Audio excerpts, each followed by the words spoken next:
ज्या पद्धतीने भारतीय जनता पक्षाने आपली पहिले एकला चलो रे भूमिका ही सोडून देऊन मुंबईमधलं उदाहरण जर घेतलं तर त्यांनी एकनाथ शिंदेला बरोबर घेतलं आणि अजित पवारांना सोडलंय.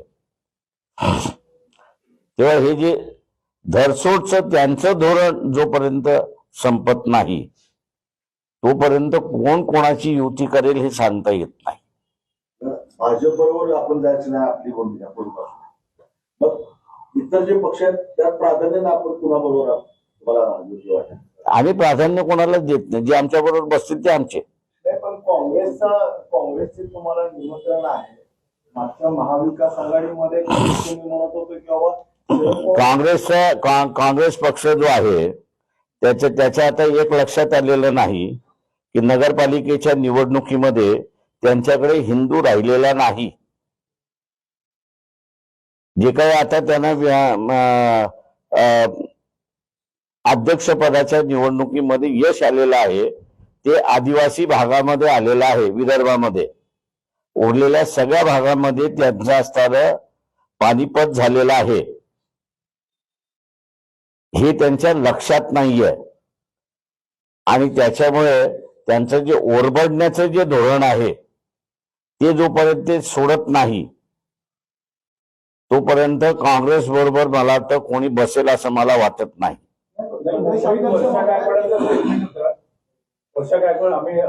डॉक्टर आंबेडकरांशी चर्चा करणार आहे. मी अजून माझं तोंड उघडलेलं नाही त्याच्यामध्ये. पण मी ज्या दिवशी उघडेन त्या दिवशी काँग्रेसला महाराष्ट्राभर नाही तर देशभर फटका बसेल. आणि माझं म्हणणं असं आहे की ते मी करायला लागलो तर साल ते बीजेपीला फायदा होत असतो. त्याच्यामुळे काही गोष्टी ज्या आहेत त्या गुलदस्त्यात ठेवून आम्ही असणारा काँग्रेसला समजवण्याचा प्रयत्न करतोय.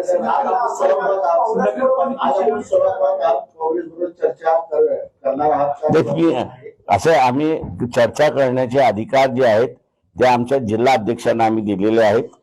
आणि आम्ही असं मानतो की आमचे जिल्हा अध्यक्ष आणि शहर अध्यक्ष हे दोघंही सक्षम आहेत त्या बोलणी करण्यासाठी.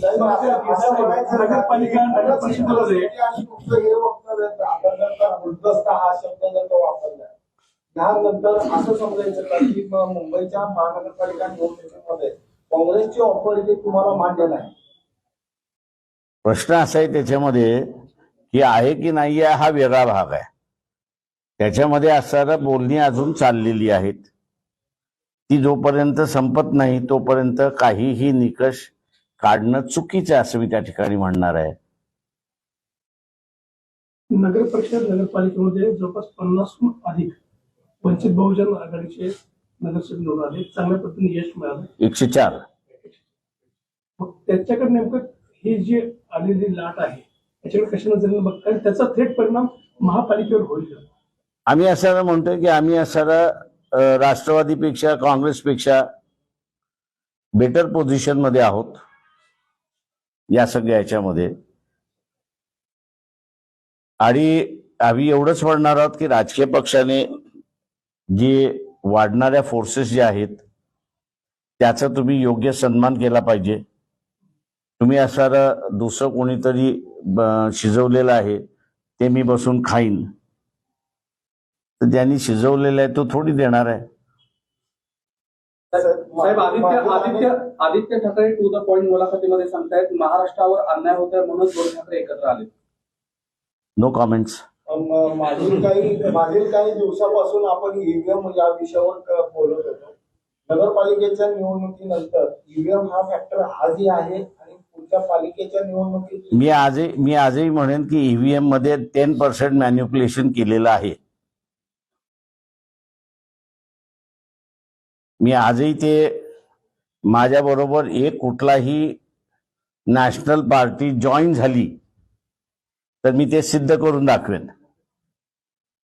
कोर्टाला म्हणजे इथल्या इलेक्शन कमिशनला कोर्ट वापरावं लागलं माझं पिटिशन बाहेर फेकायला.